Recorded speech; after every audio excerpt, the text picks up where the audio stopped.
Having obtained the recorder, Lu Shaoxian was extremely satisfied. He babbled on to Lin Fengwan about Tang Guoguo's wrongdoings, making Lin Fengwan's lips twitch. "Wait a minute," she interrupted Lu Shaoxian. "Is this what you meant when you said the kids listened to you? You mean that after you ran out of money, in less than a day, they were all gathered by another person and turned against you under her direction? This is being the boss? This is being a foolish wealthy puppet used as a shield? Using your money to build someone else's power?" Eh? Lu Shaoxian hung his head in shame. "I didn't think it would be like this. At that time they were quite obedient. They listened to whatever I said." "Were they listening to you then or to Tang Guogua?" Lin Fengwan asked. Lu Shaoxian was at a loss. He thought and thought but didn't feel anything was wrong, so he said seriously, "At that time Tang Guogua listened to me. Should she have expected any better from a 6-year-old's intelligence?" After complaining, Lu Shaoxian was still indignant. "I really didn't expect Tang Guogua to be such a person. She pretended so well before, but she's so vicious inside." Lin Fengwan also thought of that child and couldn't help but shake her head. What a pity. Such a clever child, able to assess the situation and act decisively. But her cleverness is not used in the right way. Such cleverness is worse than being a mediocrity. However, she was more curious whether Tang Guoguo's bullying of Lu Shaoxian was purely out of malice, setting up a target, or if there was some other purpose. "Let me tell you a story about Emperor Taizong of Tang, Li Shimin, and the Turkic Khagan Ilig Kagan." Lin Fengwan, inspired, told him the story.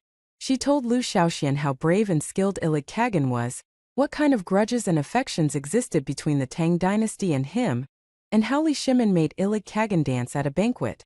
Finally, she concluded, "Do you think Li Shimin made the Turkic Khagan dance for him because there were no dancers? Or was he really in the mood? Or did he simply want to humiliate him? Actually, it was none of these. At that time, the Turks were a bit restless, and Li Shimin was afraid that Ilig Kagan would also become restless, so he made him dance. He didn't really want to appreciate Ilig's ugliness, but because he knew that after this dance, even if the Turks wanted to rebel, they would not support a Khagan who had entertained the Tang people at a banquet, just as the 8th Route Army soldiers would not let a traitor who had flattered the Japanese become their leader." But did that little girl really think that far? Was her suppression of Lu Shaoxian really for this purpose? If it was, it would actually mean that Lu Shaoxian was not a bad leader, and even after being deposed she still feared him. So she had to completely suppress Lu Shaoxian, suppress him without any dignity. These days were actually a step-by-step exploration of Lu Shaoxian's bottom line, and this frame-up was the first step in her suppression of Lu Shaoxian. It's just that the emperor died midway before his endeavor was completed. Lin Fengwan had no interest in kindergarten wars. She turned to look at Lu Shaoxian, not knowing what she expected from him. Lu Shaoxian tilted his head, seemingly thinking seriously, his cute little face wrinkled in thought. He thought for a long time, but still had questions he didn't understand, so he asked, "What is an emperor?" "The person above 10,000 people, the one who sits in the highest position, the one who everyone in the world has to listen to," Lin Fengwan replied. Lu Shaoxian then raised his fist, excitedly and solemnly made a gesture, and said loudly and very excitedly, "I've decided I want to be an emperor in the future." So he hadn't listened to a word she had just said. Forget it, for a kindergarten child, this kind of thing is indeed not easy to understand. Lin Fengwan sighed. Other people's overbearing CEOs compose poetry at 3, become hackers at 5, master 8 languages at 7, graduate with a doctorate from a top university at 10, and create a multi-billion-dollar conglomerate at 20. How come hers at 6 still seems so silly, being played around by a little girl in kindergarten? Lu Shaoxian didn't care about his mother's painstaking efforts. He only remembered one thing: so being an emperor means you can do whatever you want, you can even make the king of another country dance for your entertainment, so being an emperor means you don't have to be bullied by anyone, and you have the right to bully anyone. He didn't know that in 2,000 years of Chinese history, there was only one Li Shimin. With the recorder in hand, Lu Shaoxian felt much more confident. The next day at school, Tang Guogua felt her eyelids twitching. Because of this premonition, she arrived at the kindergarten early and heard Lu Shaoxian asking a child a question. You say Tang Guogua really told you to do this, right?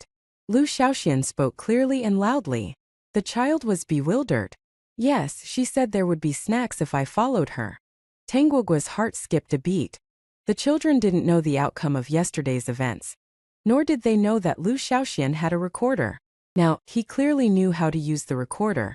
Seeing Tang Guogua enter, Lu Shaoxian glanced at her ly, said nothing, took out the recorder, and played back the conversation he just had with the child. The child was also scared silly, but Lu Shaoxian ignored her.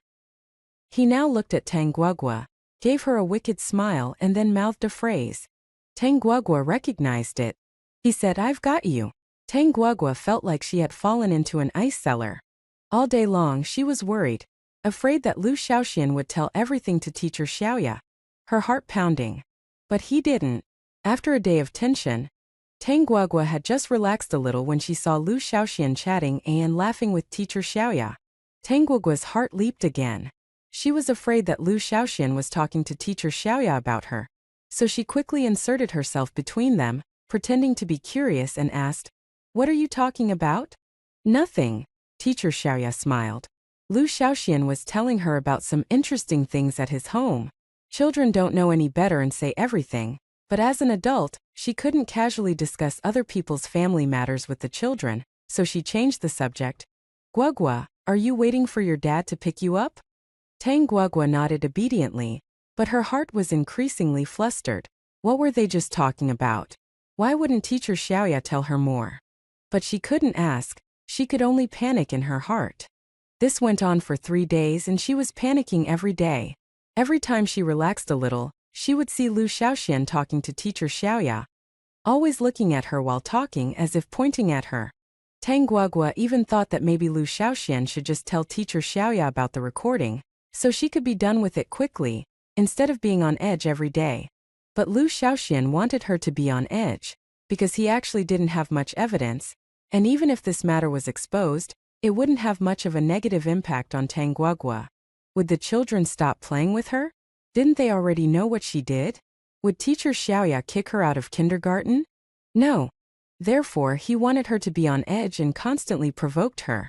As for the future, he didn't want to play with other children anymore, he only wanted to play with Qiuqiu. Even if teacher Xiaoya knew he was being ostracized, she couldn't force all the children to play with him. He didn't understand that some bargaining chips are most effective when kept in hand, but he already had a vague feeling about it. After a few more tries, he would eventually understand. Now, he just wanted to make Tang Guogua live in fear until graduation. Because after the handle was in his hands, Tang Guogua never came to trouble him, nor did she let her subordinates trouble him. However, all the children stayed even further away from Lu Shaoxian, because Tang Guogua told them that Lu Shaoxian had a recorder that could record everyone's voice when they spoke to him, and if anyone said a bad word in front of him, he would immediately turn the recorder over to teacher Xiaoya to tattle on them.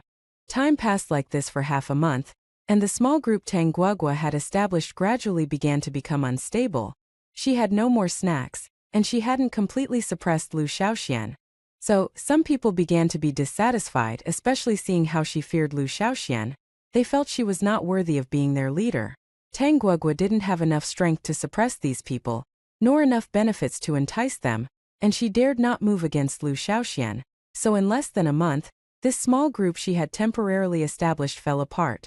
After it fell apart, some children came to play with Lu Shaoxian again. Qiuqiu was very happy about this. Lu Shaoxian didn't say anything, played with them, and didn't refuse if they wanted help recording something. But he firmly refused to let them play with the recorder. He didn't have snacks anymore, but he had toys that others didn't, so many people were willing to play with him. After another week, some people gathered around Lu Shaoxian again, this time not bought with snacks. Lu Shaoxian also didn't slack off and delegate everything to others. After another week, Lu Shaoxian suddenly told Lin Fengwan that he wanted to invite a child to their house. Who? Lin Fengwan asked. She wasn't that fond of children. Qiuqiu, Lu Shaoxian said. The little follower who has always been with you. Lin Fengwan remembered.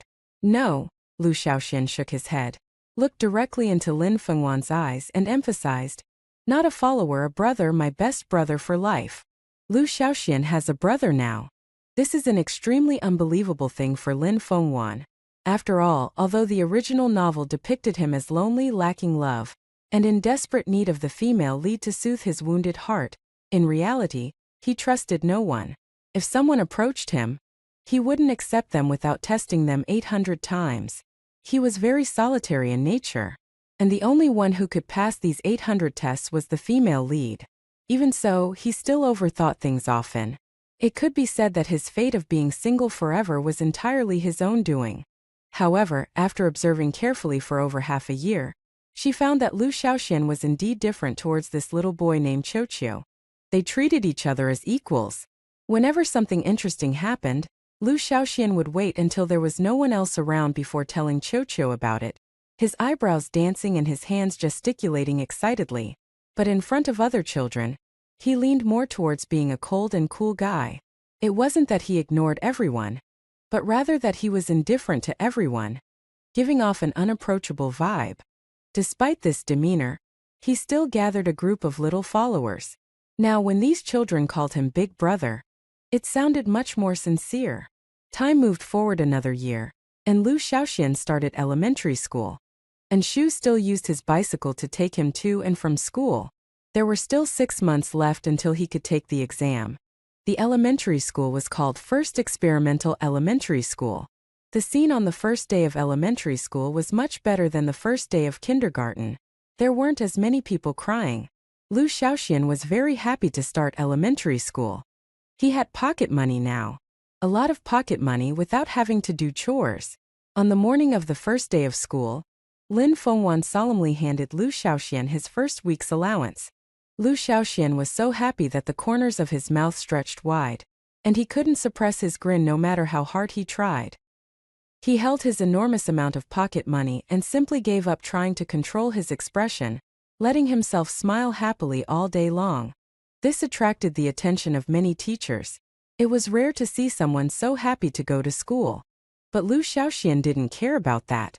He happily registered, happily got assigned to a class, and after looking around he smiled even more broadly.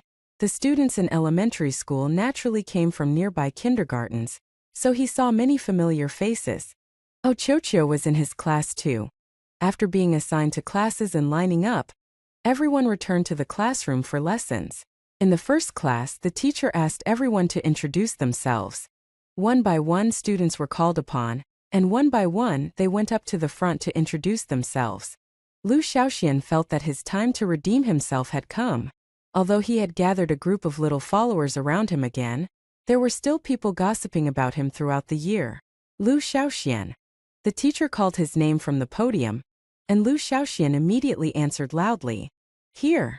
He stood up and walked to the podium with great swagger, looking down at the students below with a bright smile. "Hello everyone. My name is Lu Shaoxian. I'm 7 years old. My hobbies are games and good food. I hate rats and nutritious meals." Lu Shaoxian finished, then looked at Qiuqiu. "My best friend is Qiuqiu. Oh, his name is Gao Qiu.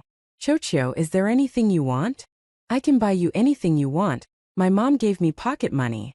At the end he couldn't hold it in anymore and burst out laughing. He stopped pretending and just kept smiling happily, his eyes curving like crescent moons. The young boy was beaming on the podium, but someone below couldn't stand it. It was a classmate from his kindergarten. Ever since Lu Shaoxian stopped bringing snacks, he had stopped approaching Lu Shaoxian, and was very jealous of the growing number of people around him. Without money he still has a good face. Why were these girls still sticking to him? Just because he was good-looking? How superficial. Sadly, even the girl he liked also liked Lu Shaoxian. So upon hearing Lu Shaoxian's words he immediately stood up and said loudly, "Lu Shaoxian, stop pretending, okay? Everyone knows your family went bankrupt. Why are you still acting rich?" Lu Shaoxian had been waiting for this moment. He sneered and said arrogantly, "Who's the dog barking randomly? Have you been spreading rumors about my family going bankrupt for the past year? It's your family that went bankrupt. My family is doing just fine." Qiuqiu nodded, his face full of envy. "Lu Shaoxian's family didn't go bankrupt. I went to his house for his birthday last year. And his house is huge, with lots of snacks and a small garden." The classmate was stunned and became anxious, so he shouted even louder, Stop pretending. All the kindergarten classmates know your family is broke. You're taken to and from school by bicycle. Did you sell your car? Lu Shaoxian looked at him as if he were a clown. When did I ever say my family went bankrupt? Have I ever said a word or implied it? It was just your guess because my family switched to a bicycle to pick me up. Let me tell you, my family is fine, doing great, and the car wasn't sold. The reason I ride a bicycle is that my family's driver isn't 18 yet. He can only take the driver's license test next year. As soon as he said that, everyone was stunned, the little boy was stunned, and the teacher was stunned too. A driver who wasn't 18 yet? He would only be 17 this year, and only 16 last year. What kind of family would hire a 16-year-old as a driver? Before he could think further, Lu Shaoxian triumphantly took out a stack of 100 yuan bills he had just received that morning and waved them in front of the whole class. See this? This is the pocket money my mom gave me this morning, 100 a day. This is for the first week. I'll have this much money every week until I'm an adult. The stack of 100 yuan bills was fanned out, and the children couldn't take their eyes off it. The teacher couldn't take his eyes off it either. His mouth forming an O shape. Good heavens, is this what being rich is like? His 1 week's allowance was much more than the teacher's monthly salary. He felt a little like asking Lu Shaoxian, "Does your mom need another son?" But although his heart was pounding, he couldn't bring himself to ask, nor could he lower himself to do so. The children were 7 years old and had a basic concept of money. They might not know how much 10,000 yuan was, but they definitely knew how much they could buy with 100 yuan. They usually only spent a few cents on snacks, but 100 yuan, how many snacks could they buy with that? Counting carefully the red bills in Lu Shaoxuan's hand. 1, 2, 3, 4, 5, 6, 7. A total of 700. The children were so envious that they couldn't breathe, and they all clutched their chests. The boy who had challenged him earlier also clutched his chest and fell down like an evil villain. He looked at Lu Shaoxian with tears of regret in his eyes, while Lu Shaoxian, with the triumphant smile of the protagonist, stood tall on the podium, the chalpal in his hand seeming to radiate golden light. Not only did the children feel it, but even the teacher felt it. He took a deep breath and with difficulty, pulled the money from Lu Shaoxuan's hand, stuffed it into his pocket, and then, before he had had enough of showing off, ushered him off the podium. Then he coughed and gave a speech that even he didn't believe. Well, let me tell you all, money is indeed a good thing. But there are many things in this world that are more precious than money. There are always things that money can't buy, so you don't need to be so concerned about money. When the class finally ended, all the children crowded around Lu Shaoxian. The homeroom teacher took a deep breath and called Lin Fengwan, Lu Shaoxuan's mother. I think we need to have a good talk. Giving children so much pocket money at such a young age is not conducive to their growth. It can easily make them develop the habit of spending lavishly. Lin Fengwan pretended not to understand. She had already promised Lu Shaoxian. She couldn't go back on her word. If she couldn't even keep her promises, how embarrassing would that be? So she pretended to be surprised. Is this money a lot? It's not much. 100 yuan is just enough for him to have lunch outside, right? The homeroom teacher was choked. What kind of meal is so expensive? Oh, right, a family that can afford to give their child this much allowance probably eats such expensive meals regularly. He was being superficial. He was at a loss for words for a moment. After a long while, he spoke again, but his voice was weaker. Lu Shaoxuan's mother, you also have to consider the other children. Other children only have a few cents for their allowance, maybe $1 or $2 at most. You're giving your child so much money. Isn't $1 just enough to buy an ice pop? What if the child is still hungry after eating the ice pop? Lin Fengwan's voice was even more surprised. As for the teacher, he really wanted to ask, do you know that most children's ice pops only cost a few cents? Oh, she probably really didn't know. If he really asked, she might even retort, can you eat something that costs only a few cents? Won't it have bacteria? Sorry. My bad. The teacher was on the verge of tears. He also wanted to have such an inhumanly extravagant mother. But as a teacher, he still had to try to persuade her. Lu Shaoxuan's mother, you must know that children usually don't have much self-control and don't have a clear concept of money. They might spend it recklessly and develop a wrong set of values. Too much pocket money can also lead to children comparing themselves with others. Moreover, children's pocket money is generally spent on snacks and toys. Eating too many snacks is not good for their health, and playing with too many toys can also affect their studies. But, Lin Fengwan replied with a smile, whether you give them a lot or a little, children will always compare themselves, right?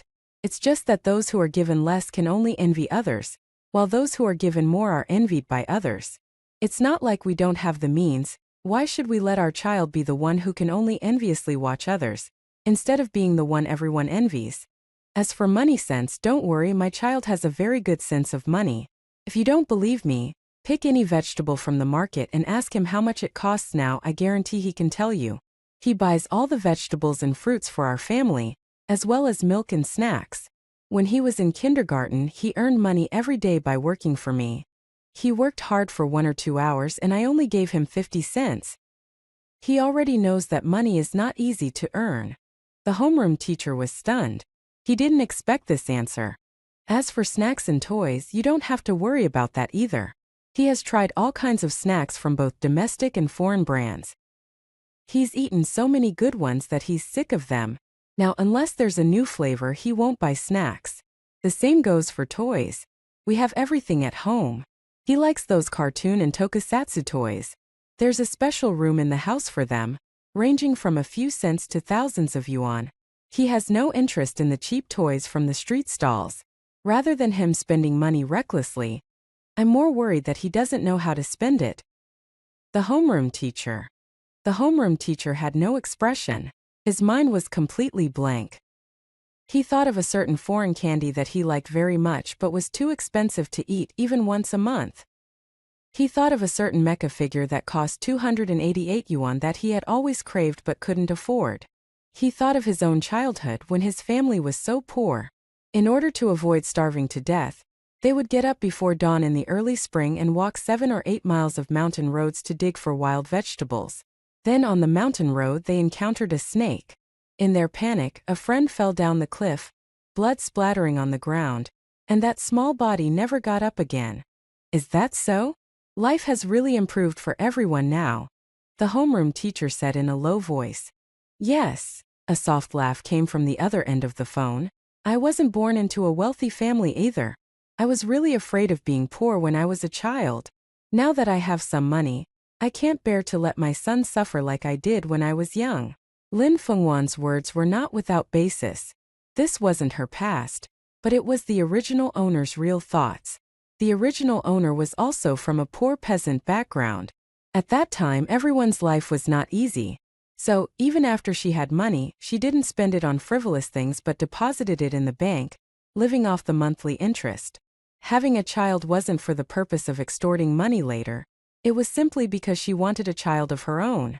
She had no parents, no relatives, only a child.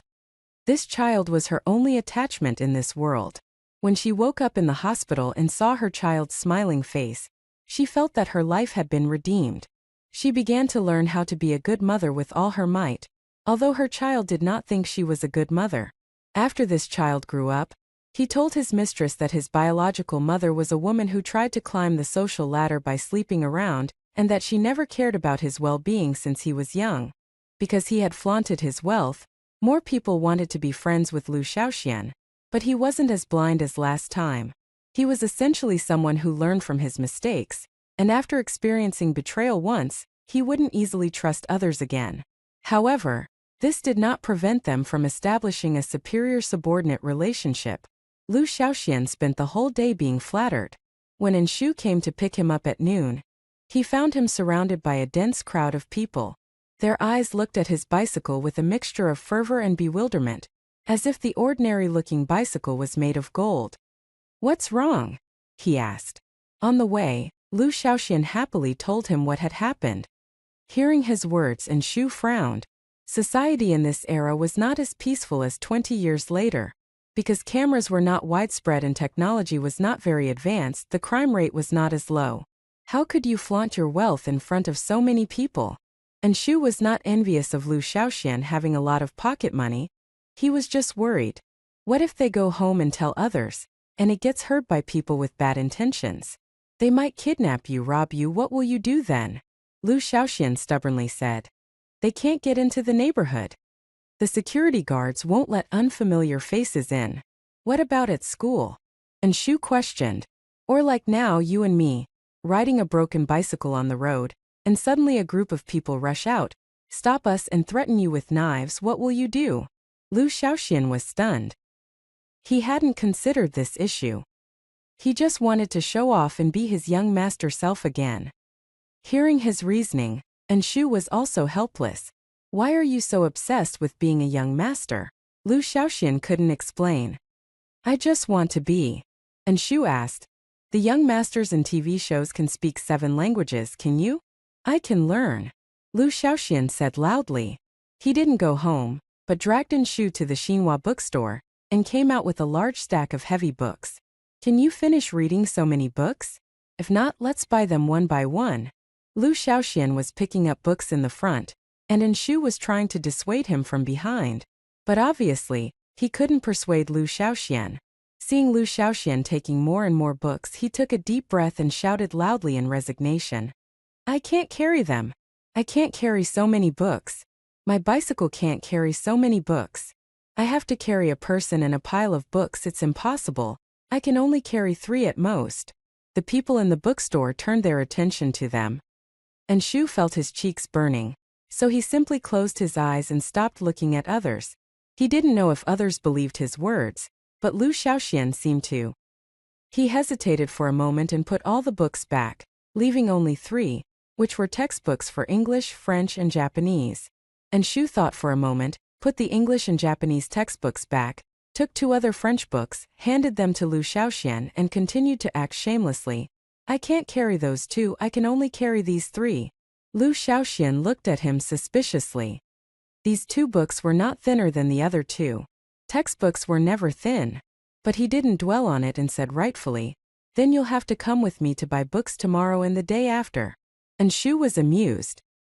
He put his hands on his waist and looked at the little young master in exasperation. Can you finish these 3 books before buying others?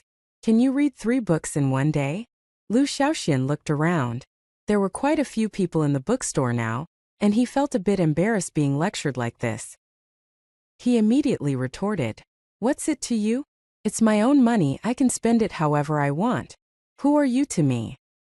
He said, handing the books to the cashier and taking out his 100 yuan bill, not caring that there were many people around. Your mother is my benefactor.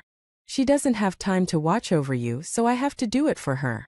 Shu said, She saved my mother's life, so I can't watch her son slowly turn into a little brat. Who's a little brat? Lu Shaoxian bristled. Since kindergarten you've been forming cliques, not studying, and always comparing yourself with others. Did Sister Lin ever shortchange you on anything? Is this necessary? Shu looked at the little young master helplessly. He really felt that Lu Shaoxian was going down the wrong path. It's none of your business. Lu Shaoxian snapped back. Shu took Lu Shaoxian home and told Lin Fengwan about what happened today. I found that this child's vanity. Well, it's not exactly vanity, more like a strong competitive spirit. Shu stood opposite Lin Fengwan, juntuaned his words. He must have what others have, and no one can surpass him in terms of ostentation. He seems to enjoy being flattered by others. I asked Senior Jiangyu, and I found out that he liked to bring a lot of snacks to school and kindergarten to show off. Today, he took the money and seemed afraid that others wouldn't know how much money he had. He kept taking it out to fan himself, not caring about the danger outside. Today was his first day of school, and he was already surrounded by a lot of people. I can't say they are all good people, and he likes to hear others praise him. I'm worried that if this goes on, Shu paused and said, Actually, it's not all his fault. The main thing is that he is easily influenced by others now. It's not that he can be easily controlled by anyone, but if someone provokes him once or twice, he will definitely be provoked and do something irrational. And about safety, he doesn't have a strong concept of it. I specifically reminded him not to take out his money in front of others, but he still took out all his money in front of so many people in the bookstore. What's wrong? He asked. On the way, Lu Shaoxian happily told him what had happened. Hearing his words, Shu frowned. Society in this era was not as peaceful as 20 years later. Because cameras were not widespread and technology was not very advanced, the crime rate was not as low. How could you flaunt your wealth in front of so many people? And Shu was not envious of Lu Shaoxian having a lot of pocket money. He was just worried. What if they go home and tell others, and it gets heard by people with bad intentions? They might kidnap you, rob you, what will you do then? Lu Shaoxian stubbornly said. They can't get into the neighborhood. The security guards won't let unfamiliar faces in. What about at school? And Shu questioned. Or like now, you and me, riding a broken bicycle on the road, and suddenly a group of people rush out, stop us and threaten you with knives, what will you do? Lu Shaoxian was stunned. He hadn't considered this issue. He just wanted to show off and be his young master self again. Hearing his reasoning, and Shu was also helpless. Why are you so obsessed with being a young master? Lu Shaoxian couldn't explain. I just want to be. And Shu asked, the young masters in TV shows can speak 7 languages, can you? I can learn. Lu Shaoxian said loudly. He didn't go home, but dragged in Shu to the Xinhua bookstore, and came out with a large stack of heavy books. Can you finish reading so many books? If not, let's buy them one by one. Lu Shaoxian was picking up books in the front, and Shu was trying to dissuade him from behind. But obviously, he couldn't persuade Lu Shaoxian. Seeing Lu Shaoxian taking more and more books, he took a deep breath and shouted loudly in resignation. I can't carry them. I can't carry so many books. My bicycle can't carry so many books. I have to carry a person and a pile of books, it's impossible. I can only carry 3 at most. The people in the bookstore turned their attention to them, and Shu felt his cheeks burning, so he simply closed his eyes and stopped looking at others. He didn't know if others believed his words, but Lu Shaoxian seemed to. He hesitated for a moment and put all the books back, leaving only 3, which were textbooks for English, French, and Japanese. And Shu thought for a moment, put the English and Japanese textbooks back, took 2 other French books, handed them to Lu Shaoxian, and continued to act shamelessly. I can't carry those 2, I can only carry these 3. Lu Shaoxian looked at him suspiciously. These 2 books were not thinner than the other 2. Textbooks were never thin. But he didn't dwell on it and said rightfully, then you'll have to come with me to buy books tomorrow and the day after. And Shu was amused. He put his hands on his waist and looked at the little young master in exasperation. Can you finish these 3 books before buying others? Can you read 3 books in one day? Lu Shaoxian looked around. There were quite a few people in the bookstore now, and he felt a bit embarrassed being lectured like this. He immediately retorted, what's it to you? It's my own money, I can spend it however I want. Who are you to me? He said, handing the books to the cashier and taking out his 100 yuan bill, not caring that there were many people around. Your mother is my benefactor.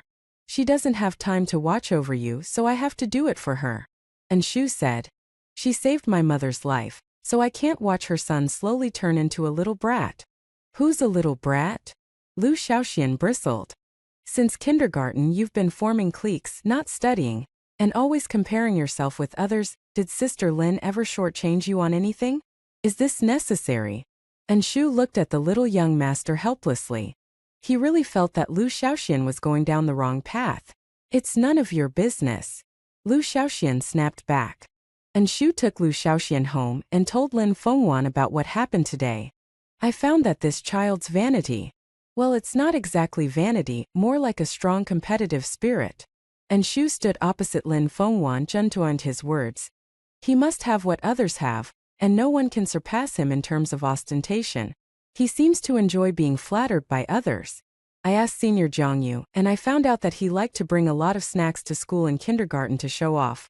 Today, he took the money and seemed afraid that others wouldn't know how much money he had. He kept taking it out to fan himself, not caring about the danger outside. Today was his first day of school, and he was already surrounded by a lot of people. I can't say they are all good people, and he likes to hear others praise him. I'm worried that if this goes on.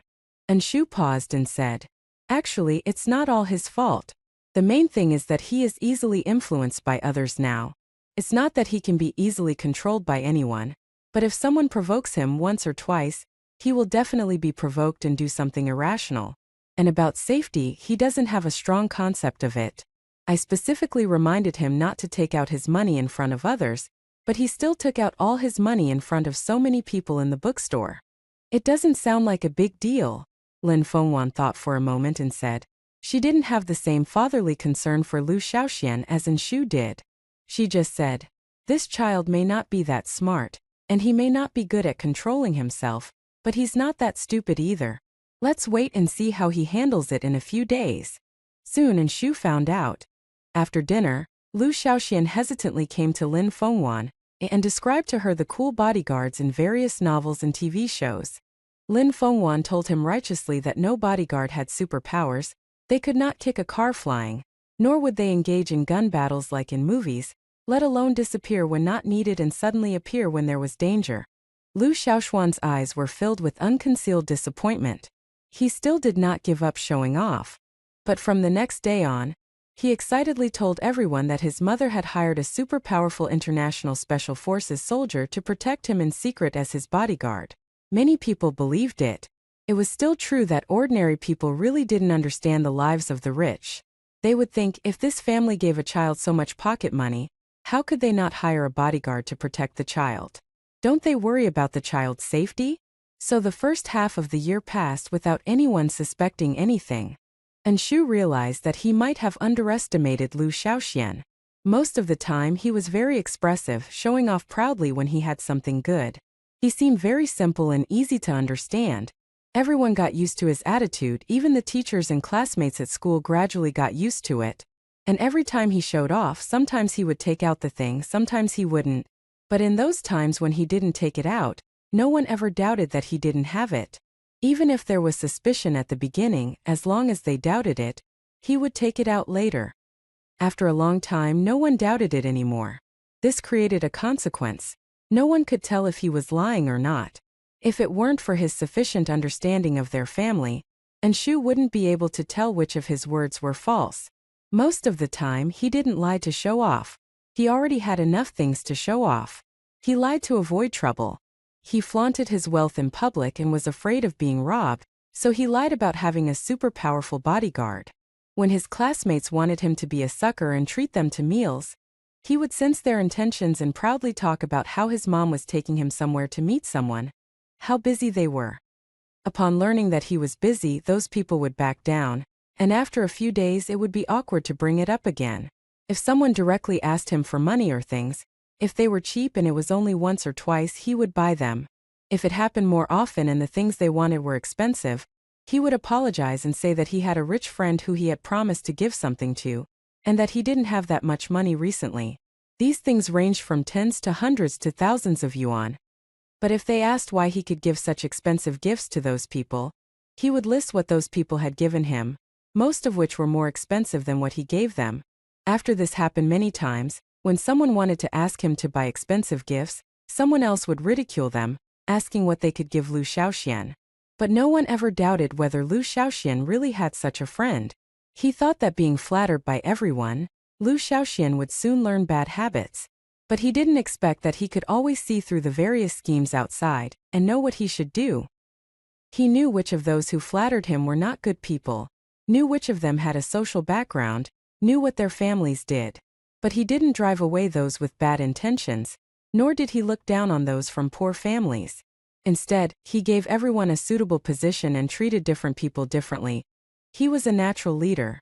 In the past 6 months, the number of his followers had increased, but he could manage them well. He was not targeting the teachers, but became more humble and kind.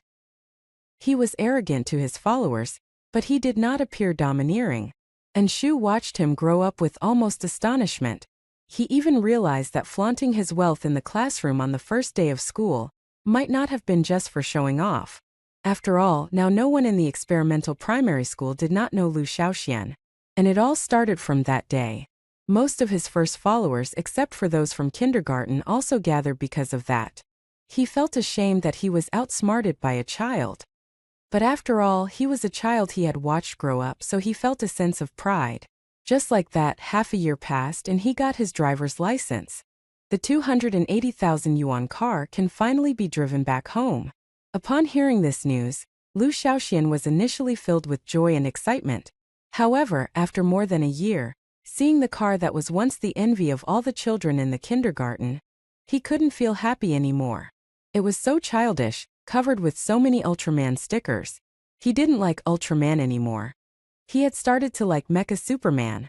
But if he had to ride in this car to school now, he definitely wouldn't cover it with Mecha Superman stickers. That would be too detrimental to his young master's style. Lu Shaoxian had Enshu help him peel off all the stickers on the car. Then they went to wash it, revealing the car's original appearance. Only then was he satisfied. The next day, Enshu drove him to school. Lu Shaoxian was originally very happy because his grandeur was back, but when the car reached the school gate, the smile on his face disappeared. He saw a car identical to the one he was riding in, and it was a bit newer than his. He was no longer the most unique one. Lu Shaoxian pursed his lips. Elementary school was different from kindergarten. There were quite a few children from wealthy families here, but their parents wouldn't give them as much pocket money. However, apart from pocket money, in other areas such as transportation, parents were not stingy. Thus, Lu Shaoxian saw a car identical to his beloved one. He got out of the car with a gloomy little face. He didn't have a good day. After returning home, he clung to Lin Wan. "Mom, is it time for our family to change cars?" He held a car brochure, desperately hinting. "This car has been used for several years, it's old, let's change it. It's not like our family can't afford a new car. I think this one is very good, it looks good. And it's comfortable inside." As he spoke, he held up the brochure. Lin Wan looked down and was amused. The lousy car in the brochure was priced at 1.28 million yuan, its exterior design like a race car, but it had little practical use. Perhaps knowing that it was not worth the price in terms of configuration or technical content, it was made a global limited edition. 5,000 units. She didn't know where this kid had dug it up. "No, I think our family's car is quite good." Lin Wan refused without thinking. She never intended to spend more than 1 million on Lu Shaoxian, let alone on such useless things. "If you want to buy a car, save up your own money. It's no use talking to me." "But our car is old," Lu Shaoxian said unwillingly, "and it's outdated. Now many people have the same model or even newer ones, Mom." He surprisingly started to act coquettishly. Lin Wan frowned and shook off his hand, looking down at him.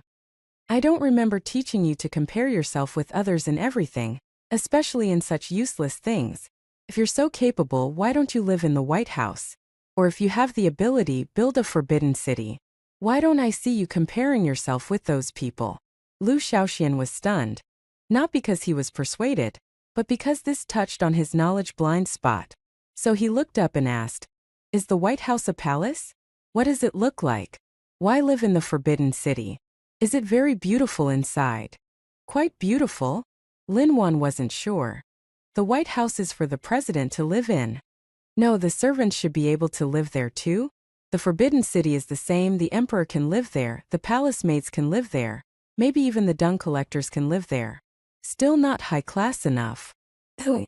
Like this, Lin Wan turned on the computer, logged into Baidu, and searched for a medal for Lu Shaoxian.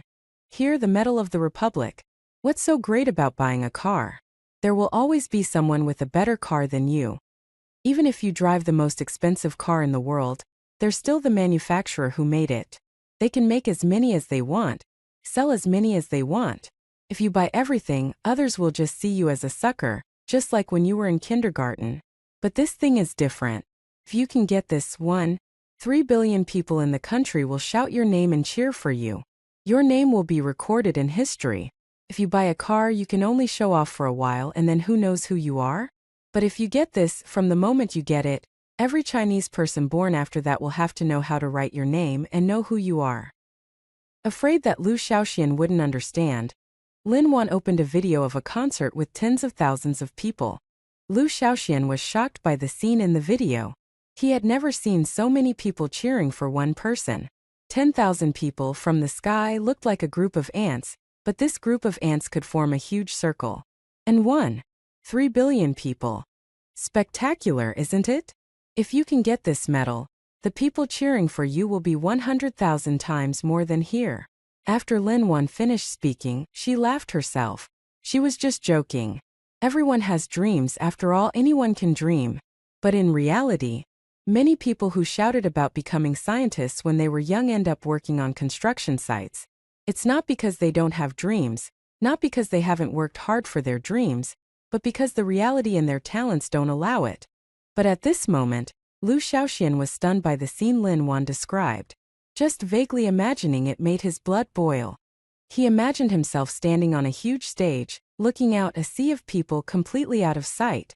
They formed a huge circle, the brightness of countless glow sticks and light signs almost blinding him. They were shouting his name crazily from below, the sound seeming to tear his eardrums. Lu Shaoxian swallowed, his heart pounding wildly. He couldn't take his eyes off it. He stared at the computer screen, as if to remember every detail of the metal. Snap out of it. Lin Wan saw him in a daze and poked Lu Shaoxian's forehead. Snap out of it. Lin Wan saw him in a daze and poked Lu Shaoxian's forehead. Lu Shaoxian was startled, raised his head, seeming to be awake but not quite. He looked at Lin Wan, then back at the computer screen, muttering to himself. Hey. I really want it, he said softly. What did you say? Lin Wan didn't hear him clearly. Lu Shaoxian suddenly raised his head, his finger poking hard at the computer screen, as if to shatter it. He looked at Lin Wan, his little face full of determination, and said loudly, Mom, I want this.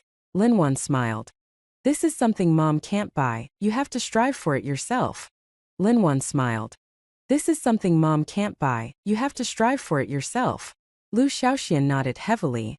Then I'll go. After being fed a big dream, Lu Shaoxian returned to his room and opened the thick French dictionary. And Shu thought he wouldn't open it again after buying it, but in fact the opposite was true. He studied every day. Originally, he didn't want to learn, it was too boring, but he couldn't forget the admiring and amazed looks on the other children's faces when he told them he was learning French. If it were only the children's admiration, it would be fine. But the teachers who knew about it also came to praise him one by one. How rare was that? Although he had a lot of pocket money, and the teachers were envious, they never praised him for it. They praised him for his exams. He always got perfect scores, but that was nothing to be proud of. There were 38 students in their class who got perfect scores last time. However, he had inquired, and in their entire class, even the entire grade, he was the only one who could speak French. This was extremely high class. He wasn't a child who liked to study by nature, but he particularly liked to hear others praise him. Especially genuine praise, not the kind that came because of his pocket money and snacks. So, he was really learning, although his progress wasn't very fast. For many days, he was dazed and confused by the big dream Lin Wan had painted for him. It wasn't until a week later that he barely recovered. But at the thought of him receiving the medal and facing the 1.3 billion people of the country for a concert mistakenly, his heart beat like a drum. He learned to use the internet to find ways to get the medal, but the answers he got were somewhat unsatisfactory. It was too difficult. But the difficulty also showed the preciousness of this thing. At the same time, he also found another entry, the Nobel Prize. It was said to be a world-class award, held annually. Nobel Prize winners were also world-renowned. Its fame was greater than the Medal of the Republic. More people knew about it, but it seemed less precious. Only 8 medals of the Republic had been awarded since the founding of the country, while there were many Nobel Prize winners every year. But its fame was greater than the Medal of the Republic. Little Lu Shaoxian began to worry. Should he get the Medal of the Republic first, or the Nobel Prize first in the future? It was a really headache-inducing matter. Since he couldn't get it anytime soon, Lu Shaoxian had a few days of beautiful dreams and then temporarily gave up. He waited for Anshu to pick him up and drop him off at school every day as usual, and he absolutely didn't sneak out of school. Just because he refused to admit defeat verbally didn't mean he really thought he was invincible. It was better to be safe in terms of security. In this way, days passed one by one, and Lu Shaoxian found his family's car more and more unpleasant to the eye. He understood the principle, but he couldn't get it now. He wanted a car now. So handsome. Just as he was thinking about what kind of car to get, a burst of screams suddenly erupted from behind Lu Shaoxian. He was startled and turned around, only to find that a large crowd had gathered behind him, and more people were constantly coming in. What happened? Blue Star Superman. He must be Blue Star Superman. This is Blue Star Superman's car. The voices were full of excitement and envy, which made Lu Shaoxian curious. He pushed through the crowd, squeezed in, and looked up. He was stunned. He saw a little girl about his age taking off her motorcycle helmet, shaking her ponytail, and calmly getting off the motorcycle. On the motorcycle there was also a young man. He was the rider, but that wasn't the point. The point was the car, that car. That car. Blue Star Superman's car from Mecha Superman. Lu Shaoxuan's eyes immediately turned red. He didn't recognize it wrong. He couldn't recognize it wrong. He dreamed of taking over the beloved motorcycle from his ancestors and shouldering the responsibility of protecting mankind. He had dreamed of this car's design hundreds of times. He jealously looked at the little girl. Why did she get to ride in Blue Star Superman's car? Uncle, stop showing off. Let's go back quickly, or my mom will scold you again. At this time, the little girl said calmly, "Wait, who is she?" Blue Star Superman is her uncle. Ultraman Mecha, a tokusatsu show currently a hit on the children's channel. Although the actors' performances are exaggerated and the dialogue awkward, it has still gained the love of a large number of children with its cool mechs and Chiyuni core. Currently, Ultraman Mecha merchandise can be found all over the streets. Among the children of this generation, there is no one who does not know about Ultraman Mecha. Except for those who don't have a TV at home. Everyone knows Ultraman Blue Star, everyone watches it, and it's not hard to buy some pirated merchandise of it. Lu Shaoxian even has several high-end custom robots at home. However, toys are toys after all, but this in front of him is a real vehicle. Are you Ultraman Blue Star? Lu Shaoxian squeezed to the front, his trembling hands, excited voice, and disrupted breathing all showing his inner turmoil. Haha, I'm not. Ultraman. Blue Star sold the vehicle to me. The young man was stunned for a moment, then scratched his head and laughed. Lu Shaoxian was a little disappointed, but that's right, if you look closely, he doesn't look like Ultraman Blue Star at all. But if the vehicle is his, can you sell the vehicle to me? Lu Shaoxian asked, his eyes full of longing as he looked at the vehicle. The young man thought he was joking, and even if he wasn't, he definitely couldn't afford it just talking. So he refused on the spot. Kid, sorry, my vehicle is not for sale. Lu Shaoxian was anxious. Then I can trade. I'll give you our family's car in exchange for your vehicle. The young man was at a loss for words. Kid, do your parents know you're saying this? Okay. Stop messing around, I'm leaving. With that, he turned around, mounted his motorcycle and sped off. He didn't take Lu Shaoxuan's words seriously. He didn't know that Lu Shaoxian had been thinking about this vehicle all day. In the evening, when Enshu came to pick up Lu Shaoxian dawdled and refused to leave. What's wrong? Enshu was a little puzzled. They had already reached the school gate, but Lu Shaoxian just wouldn't get in the car. Before Lu Shaoxian could answer, a little follower ran over from afar, shouting as he ran. She's out, she's out. Meng Shu is out. Who is Meng Shu? The question flashed by, and before Enshu could ask, he saw Lu Shaoxuan's eyes light up. A little girl carrying a school bag walked over. From the moment she appeared, Lu Shaoxuan's eyes never left her. Puppy love? Enshu immediately became vigilant. Young master, let's go home? If we don't go back, Sister Lin will be worried. Enshu said, trying to pull Lu Shaoxian. Lu Shaoxian tugged back like in a tug of war, and even took advantage of his inattention to run far away, leaving only his back to Enshu. Enshu was about to chase after him when suddenly, the sound of a motorcycle came from outside. He saw Lu Shaoxian immediately abandon the girl named Meng Shu and rush towards the motorcycle. A moment later, he dragged a young man over. The young man was a little confused. He looked up and found that his niece was also here, and the expression on his face became even more confused. This is my family's car. I'll trade it with you.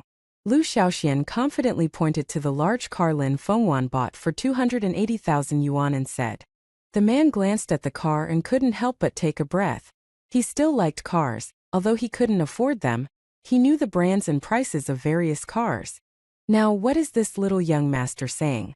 Sorry, my vehicle is not for sale. The man wanted to decline and take his little niece home, but Lu Shaoxian stopped him again. Do you think I'm lying to you, or do you think I can't make the decision? Lu Shaoxian asked. The man glanced at Enshu and decided to tell the truth. Little young master, this vehicle of mine is actually not worth much. I modified it from an old motorcycle from the junkyard, painted it myself and applied the coating. Lu Shaoxian immediately grasped the key point. So this vehicle is the only one in the world? The man blinked and nodded. That's right. I want it. Lu Shaoxuan's desire for this vehicle became even stronger. He looked at Enshu and tugged at his sleeve. Brother Enshu, give him the car keys, I want this vehicle. Enshu felt troubled. Because if this little young master really wants to do something, even 8 horses can't pull him back. He wanted to pass the buck, so he smiled apologetically at Lu Shaoxian. Little young master, this car is not mine either. Wait for me to ask Sister Lin. If she agrees, you can trade. With that, he quickly called Lin Fengwan. Sister Lin, it's an emergency.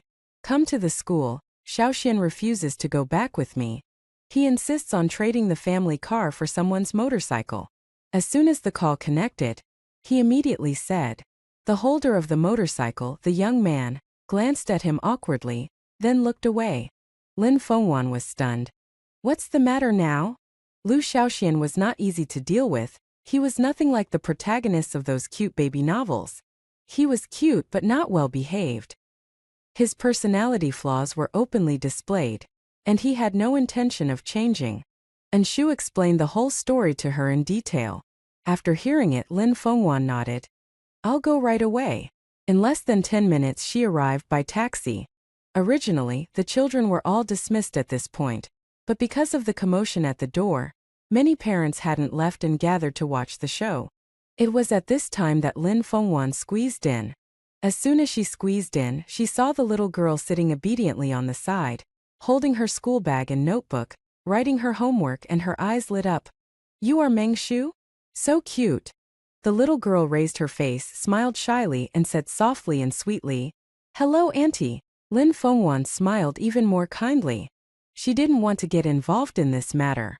If she hadn't heard the name of the original book's heroine, Meng Shu, she would never have come. Now that she had seen her, she had a very good impression of this well-behaved and sensible little girl. Then she turned to look at her own son who was pulling on someone's pant leg with his little friend, not letting him go. Her face was full of disgust. What did she give birth to? Lu Shaoxian, you want to trade cars? She stepped forward and asked with a look of disgust. Yes, trade for this. Lu Shaoxian nodded and pointed to the motorcycle painted blue and white. Lin Fengwan followed his gaze. Just as she was about to criticize, she was stunned when she saw the motorcycle. It was quite cool. So the words that were about to come out changed. Then trade, but I have to remind you from now on, apart from your pocket money, you only have 1 million yuan that you can freely spend until you are an adult. This car was originally bought for 280,000 yuan. Used for a few years, I'll give you a discount of 200,000 yuan. And this motorcycle you are trading is also completely your property, so you will only have 800,000 yuan left in the future. After spending this money, I will not buy you anything until you are an adult. Can you accept this? Hearing Lin Fengwan's words, Enshu stumbled and almost fell. No, sister, are you really letting him buy it?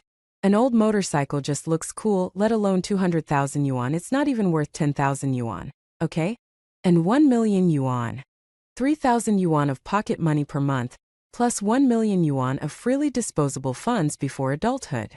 Enshu and the onlookers all took a deep breath, and many people started talking.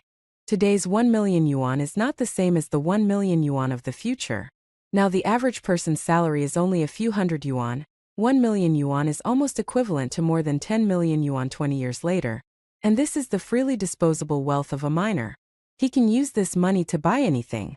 For a time, many people looked at Lu Shaoxian differently. Okay. Lu Shaoxian didn't think so much. Just answered loudly. Lin Fengwan also nodded. Lu Shaoxian usually doesn't spend much money. At least it seems so to her. Before primary school, the money he spent each month was not enough for him to eat the interest on 1 million yuan. He likes toys and figures, but he doesn't buy them randomly. He only wants them, especially when collector's editions or limited editions are released, and many of these things are not that expensive, and they can't be released every month. Therefore, before this, his principal was basically untouched. Counting from now, 1 million yuan is not impossible. Enshu car keys. Lin Fengwan said to Enshu. Sister Lin, are you really going to trade? Enshu felt that he was crazy or that the world was crazy. This motorcycle was modified from an old motorcycle from the junkyard. The parts are not new, it was just modified by someone. It's still a limited edition of one in the world? All handmade. Lin Fengwan's eyes also lit up when she heard this. Then trade, I think it's quite cool. Lu Shaoxian nodded beside her, his face full of undisguised joy. Right? Ultraman. Blue Star is super cool. No. Sister Lin, it's really not worth it. And Shu didn't expect Lin Fengwan to have this attitude. Should he say that they are indeed mother and son? He was a little confused, very confused, so confused that he didn't know what to say. What's worth it or not? Lin Fengwan looked at Enshu with amusement, suddenly reached out and rubbed his head. He's spending his money. Why are you feeling sorry for him? Has he bought fewer toys? Which one was cheap? If he can afford it, let him buy it. Liking these things can never be measured by money. Our family is not so poor that we can't even afford such a big toy. And Shaoxian is not at the age where he has to equate his preferences with the face value of RMB. And Shu was stunned. He remembered when he was a child, his parents always said that this can't be bought, that can't be bought, this is too expensive, that is not worth it. He understood his parents gave up and ate what his parents thought was affordable, and he never let go of those things since. There are some things that he still often thinks about their prices. Although these are not expensive for him now, he is still reluctant to buy them. There are also some things that have disappeared with the times and have become permanent regrets in his heart. But he doesn't think his parents did anything wrong. After all, his family was indeed not that rich, although they were not so poor that they couldn't even afford a little snack. But it is undeniable that people learn to compromise with reality step by step in this environment, step by step to polish their edges, step by step to recognize that money is a good thing, step by step to awaken their inferiority complex, default to class, and then become rational, discarding their favorite but impractical dreams, and thinking about which university to go to in the future, which major to study to find a better job, and make more money. For some reason, Enshu suddenly felt like crying. He realized that he had been silently transformed beyond recognition by life. He also realized why he had always felt uncomfortable with the little young master in his heart. He always felt that he was not content. Born into such a family, with such a rich and loving mother, he has everything he wants, but he is not well behaved at all, does not know how to consider adults but wants more, wants everything. But why must children be content? Why can't people live like this, being spoiled but not knowing contentment and being disobedient? Lin Fengwan truly didn't think there was anything to it. Sooner or later, the RMB in her bank account would become a simple string of numbers to her. Now, the money in her bank account no longer required her to live frugally. She didn't have to worry about not being able to afford surgery if she got sick, so she really stopped living frugally. Normally, she just bought whatever she wanted without looking at the price. A 10-cent hair clip, a 1 yuan t-shirt, and a 10,000 yuan bag were no different to her. In her eyes there were no brand names, no craftsmanship, no cost-effectiveness, only whether she liked it and whether it looked good. Naturally, she didn't think there was anything wrong with what Lu Shaoxian did. If you like it, buy it. What's wrong with that? What's the big deal? She herself was like this, so why would she impose something on her child that she couldn't even do herself? But as soon as she spoke, everyone present, except for her and Lu Shaoxian, was stunned. They couldn't believe what they had heard. A spendthrift kid wanted to trade his family's car worth over 200,000 yuan for a broken motorcycle. And his mother didn't beat him to death, but even said to buy it if he liked it. What kind of extravagant behavior was this? If you have money to burn, you can give it to me. The other parents regretted staying. Their hearts filled with envy. Why could some people be so rich? They didn't even care about 200,000 yuan. The children who stayed were also envious. Why could other children buy whatever they wanted, while they were told something wasn't worth it when they just wanted some snacks or pretty stickers? Comparing people with each other is infuriating. Comparing goods with goods, you have to throw them away.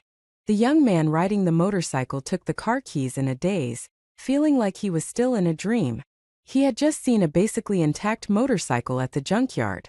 Thinking of the popular cartoon his niece liked recently, he modified it to please her, never expecting such a huge surprise. Meng Shu was still doing her homework. She didn't quite understand what all this meant yet. In her view, a car was exchanged for another car, which was fair. She didn't have much concept of the price of the car. But that didn't mean others didn't know. Meng Shu, your uncle is so lucky. He just picked up a car from the junkyard and can sell it for over 200,000 yuan. A sour voice suddenly appeared beside her. Meng Shu, who was doing her homework, was stunned. She looked up to see someone she knew and explained. It wasn't just picked up. My family runs a junkyard.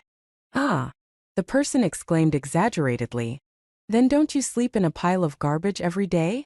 That's disgusting. No. Meng Shu waved her hand, still wanting to explain to the person nicely, but the person had already jumped away, looking at her as if she were a source of a plague. Seeing this, she returned. At this time, she saw her uncle beckoning to her, so she prepared to pack her school bag and go home directly. On the way home, the two families were in an awkward situation. I can't drive a motorcycle, and Shu scratched his head awkwardly.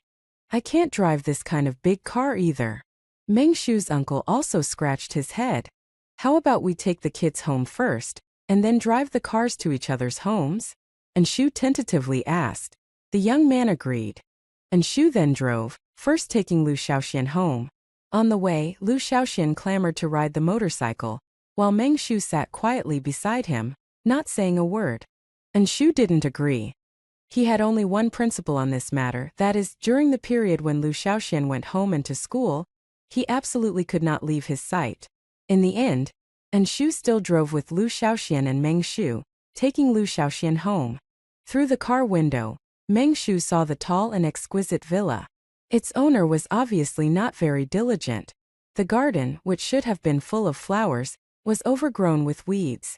There were no flowers, only a few sparse strawberry seedlings. A grape trellis was set up near the stone table, but there was no swing on the trellis. And Shu parked the motorcycle in the garage, and then drove the car, intending to take the other two home. So, the three of them embarked on the journey again. Meng Shu's home was in a small courtyard behind the junkyard. It was a bungalow and didn't look very well off. There wasn't even a place to park, so they had to park the car at the entrance. Brother, come in for a drink, after parking the car.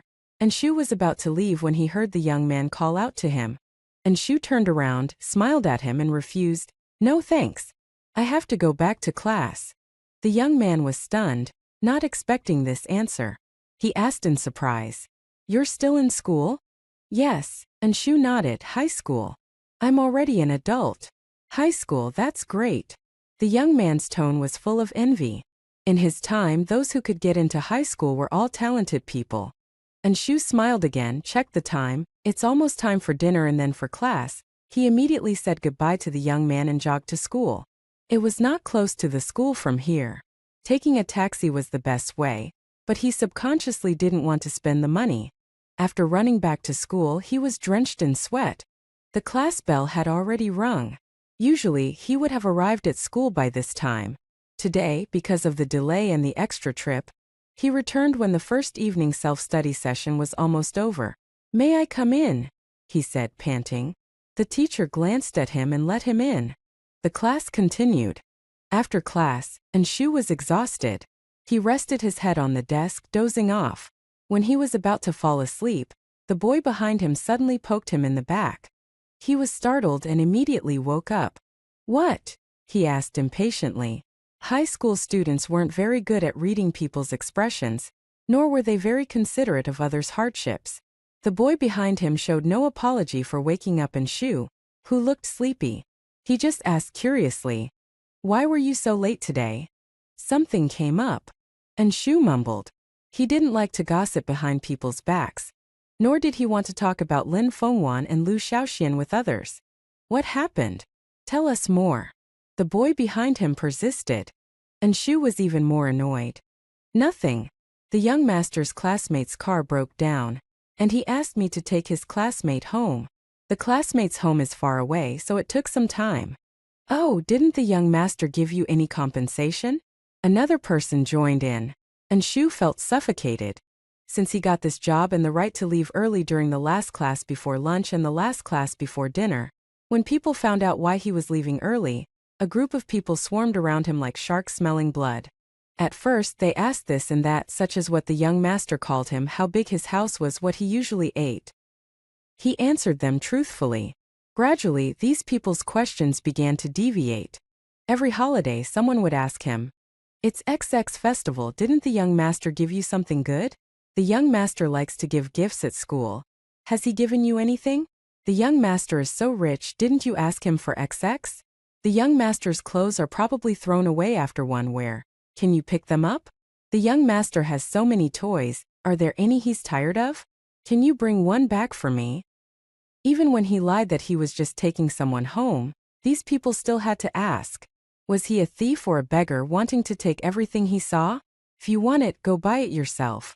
Why do you keep bothering him? However, Shu had to smile at these people. He needed their class notes. High school students' time was very tight. Usually, when one class ended, another one immediately started. They arrived at school before 6 in the morning and returned home at 9:30 in the evening. The only time they could interact with their classmates was basically during lunch and dinner, but he was not there during these two times. He didn't live at school either. His father wanted him to live at school, but he refused because he knew that if his father accidentally fell at night, he couldn't get up by himself. With the changes in his family, he was now farther and farther away from his original friends. His only source of information was these friends, who liked to hear him talk about the stories of rich people. He couldn't offend them. Taking a deep breath, Shu was about to answer when he heard a sneer from somewhere beside him. It's really interesting. Some people like to be slaves to capitalists, and some people like to lick the boots of the capitalist slaves. Shu's face immediately darkened. What are you talking about? The people around him immediately became agitated and started to refute the person who spoke, but the person remained unmoved. What? Did I say something wrong? He's just a driver, and you're fawning over him like this. Isn't that just being a bootlicker? The person retorted. What's it to you? Who's fawning? So a driver can't have friends? Who said that? Why do you sound so sour? Are you jealous that he's making 800 yuan so easily? The people around him were about to fight with the other person. Shu looked at the farce, took a deep breath, covered his head and closed his eyes. This was the second reason why he didn't dare to fall out with these people. He was afraid of being isolated and excluded. His classmates were not as kind and helpful as those in cartoons. On the contrary, most of the time, people's joys and sorrows were not shared. They didn't intentionally do anything to him. Maybe they just felt uncomfortable and said a few words. They didn't realize how serious the consequences of their behavior could be for him. But Shu knew.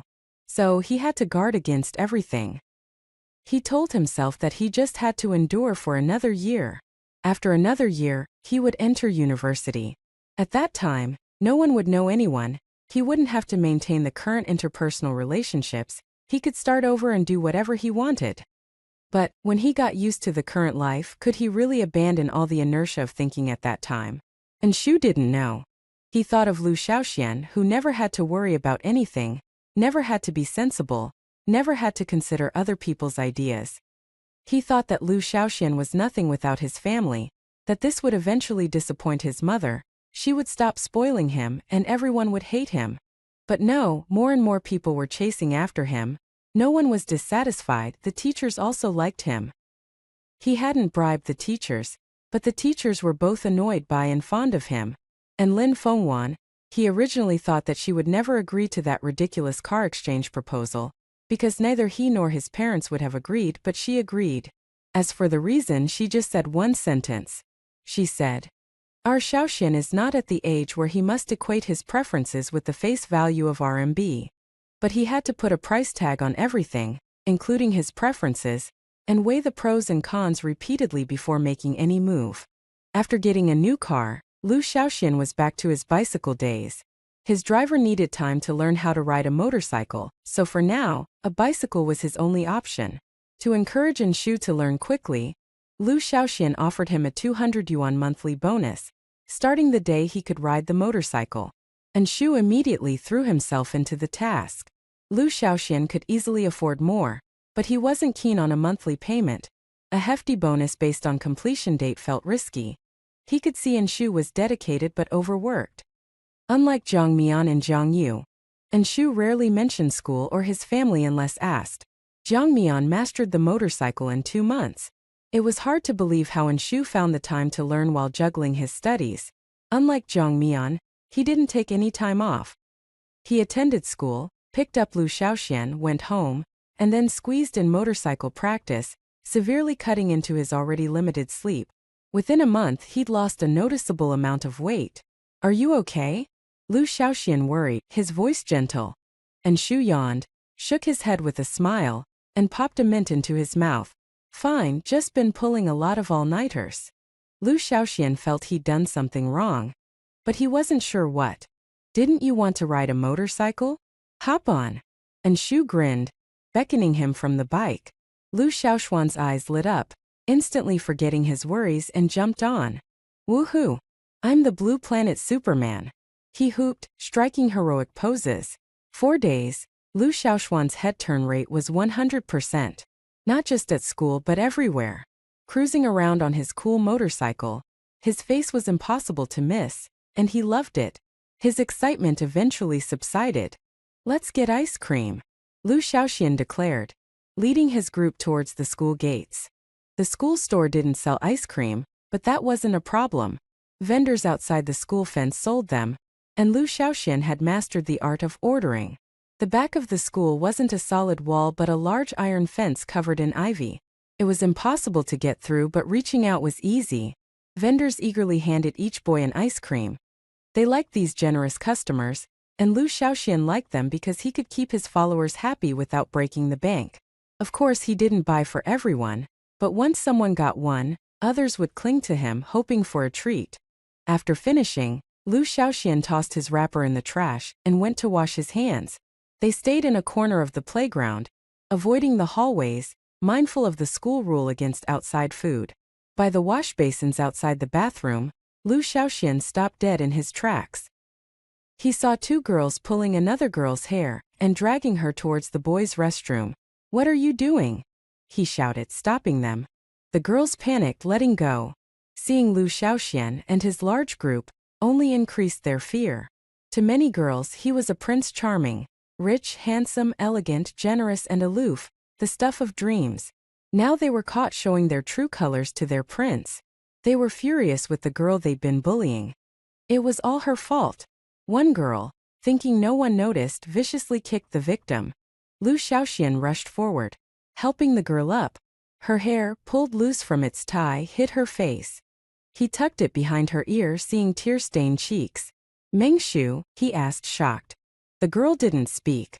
But it was Meng Shu, the girl whose grade in class he'd investigated to get his dream car. He remembered it well.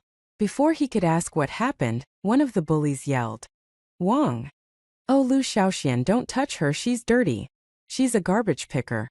She sleeps in the dump." "I don't," Meng Shu whispered, sobbing. Suddenly, Lu Shaoxian remembered being falsely accused in kindergarten, crying out his innocence to no avail. The humiliation was seared into his memory. His sympathies shifted to Meng Shu.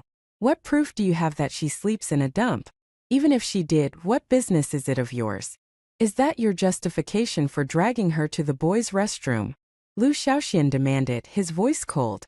The girls stammered, glancing at each other. "Everyone knows. And she smells. Look at her dirty clothes." Lu Shaoxian looked at Meng Shu.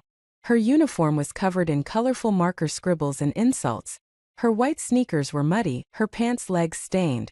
Her hair was a mess, her hands grimy from clutching the wall. She looked utterly pitiful. He remembered how Tanguogua's parents had lunged at him, only stopped by a teacher. Now there was no teacher. He tucked a stray hair behind Meng Shu's neck, took a deep breath, closed his eyes, then looked at the girls and said in a booming voice, "She does smell delicious. If you can't stand good smells, go sniff pig manure in the pigsty. Maybe you'll like that."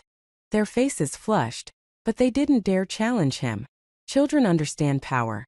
They could bully Meng Shu, but Lu Shaoxian was untouchable. Even if she did sleep in a dump, they'd have to pretend to admire her individuality. But Lu Shaoxian wasn't finished. He was a master of payback. He'd made Tang Guogua tremble for a year after her 3 days of bullying, even releasing recordings of her actions on graduation day. Now he grabbed Meng Shu's wrist. "Who told you she sleeps in a dump?" They mumbled, finally naming Wang Shui, begging him not to tell her they'd spoken. Lu Shaoxian neither confirmed nor denied, but he got Wang Shui's name and confronted her, revealing the names of the 2 girls. "Who told you?" Wang Shui hesitated, hating the 2 girls, but under pressure she confessed. Lu Shaoxian continued his investigation. The bell rang, students returned to class. Meng Shu wiped her tears, took a deep breath, her voice still trembling. "Lu Shaoxian, go to class. Don't bother. I know who did it." Lu Shaoxian ignored her, leading her to another classroom. "Knowing is useless. What if they deny it? My mom says you need solid evidence." He flashed his recorder. Ever since the Tang Guogua incident, he never left home without it. It proved useful again. They reached a classroom already in session. Lu Shaoxian didn't wait for the bell. He knocked. A female teacher opened the door, surprised. "Hello, what can I do for you?" Lu Shaoxian smiled politely. "Excuse me, teacher, may I borrow a few minutes of your class time?" The teacher, assuming he was sent by another teacher, nodded. Lu Shaoxian entered, his smile vanishing. "Who is Lu Meng?" A girl raised her hand. "You," Lu Shaoxian observed, smiling gently. "Wang Shui said you spread rumors about Meng Shu sleeping in the dump. Tell me who told you, or I'll consider you the ringleader." Wang Shui is willing to testify. Lu Meng's face turned pale. He questioned students throughout the class, even after it ended. Suddenly, someone ran towards them. "Lu Shaoxian, the teacher wants you in the office." Lu Shaoxian nodded. "Tell her I'll be there at lunch." He had to find the source. His followers were stunned. He'd skipped class and barged into another classroom. So cool. He headed off to find the originator of the rumors. Lin Fengwan, at home playing games, received a call from the school.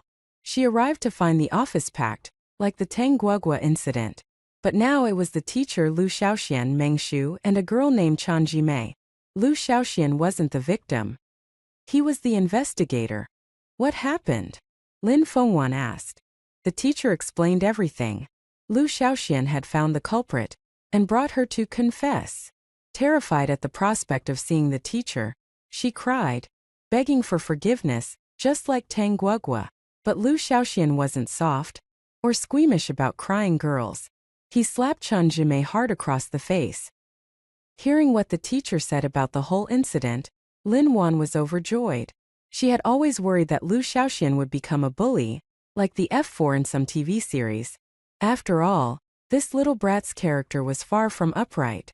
He had all the flaws that ordinary children had. In the past, if things didn't go his way, he would often cry and make a fuss. Now that Lu Shaoxian was the leader of the kids, he definitely wouldn't be bullied. Even if some people gossiped behind his back because he didn't have a father, they wouldn't dare to say anything in front of him. However, his current style was very much in line with the school bully's style, and Lin Wan was really afraid that this child would go down the path of bullying others. She even made a decision. If he bullied others, she would break his legs, even if Lu Shaoxian hated her to death. This little brat was different from others. He learned from his mistakes. Once he made a mistake, he would never stumble on the same thing again. Similarly, he only trusted people once. If someone made him feel betrayed, he might continue to use that person, but he would never put them in his heart again. This was also why Lin Wan wasn't worried about him going out and messing around with people. She even hoped that Lu Shaoxian would learn his lesson early. However, Lin Wan didn't think that Lu Shaoxian would go easy on her when it came to his attitude towards others. In other words, if she made him unhappy, the outcome would basically be the same, just like the ending of this mother in the original book. Now their relationship was still good. It was just that Lin Wan had never touched Lu Shaoxian's bottom line. "Shaoxian, is this true?" Hearing the teacher's words, Lin Wan's voice was trembling. "Of course it's true," Chan Jimei's parent shouted angrily. It's outrageous. Quickly discipline your child. How can he slap a little girl in front of so many teachers and students? Her worries confirmed. Lin Wan was overjoyed. She hugged Lu Xiaoxian and kissed him hard on the face. Baby, mommy loves you so much. Lin Wan's voice was filled with undisguised excitement. Good job, you didn't embarrass your mom. As soon as these words came out, the teacher was dumbfounded. And Chan Jumei's parent was also dumbfounded. Lin Wan didn't care about anyone. She happily picked up Lu Xiaoxian. Feeling that a few words of praise couldn't express the excitement in her heart, she immediately waved her hand and said proudly, "Didn't you say last time that you wanted a sports car worth more than $1 million? Buy it, mommy will buy it for you. It won't be counted in your free money. Mommy will pay for it. We'll go to the 4S store this weekend to choose a car. No matter how expensive it is, mommy will buy it for you."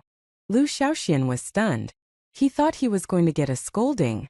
After all, in his limited knowledge, he also knew that skipping class was not a good thing. No one would praise a child who skipped class. The teacher was also stunned by Lin Wan's generosity. A luxury car worth over $1 million. They didn't even dare to think about it. Mrs. Lu, I think Lu Xiaoxian should still be criticized. After all, he skipped class without permission, disturbed other classes during class time, and even openly hit a female classmate. The dean of students said carefully. Lin Wan thought it made sense and quickly bowed and apologized. I'm really sorry. As an apology for this child disturbing other students' classes, I'll pay for the school to install all-around surveillance cameras without blind spots, and also renovate the men's and women's toilets. Lu Xiaoxian had complained several times that the toilets in their school were dirty. Whew. The dean blinked. Mrs. Lu, it's not a matter of money. The weather is getting hotter and hotter, and this office doesn't even have air conditioning. The teachers are really working hard. In this way, I will also donate a sum of money to the school to install air conditioning in all the offices and classrooms, as a donation to the country's education. Lin Wan immediately added. So the dean swallowed the criticism he was about to say. Mainly because Lu Xiaoxian really wasn't in the wrong, it was just that the slap was a bit inappropriate. Your son hit my daughter, and you're going to reward him? Chan Jumei's parent was furious. Your daughter spread rumors about someone, causing her to be beaten for more than a month.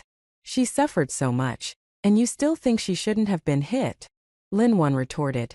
If my Xiaoxian did this, I would break his legs and make him kneel and apologize to the child. It's just a few words. Are children so fragile now? They want to die after hearing a few words.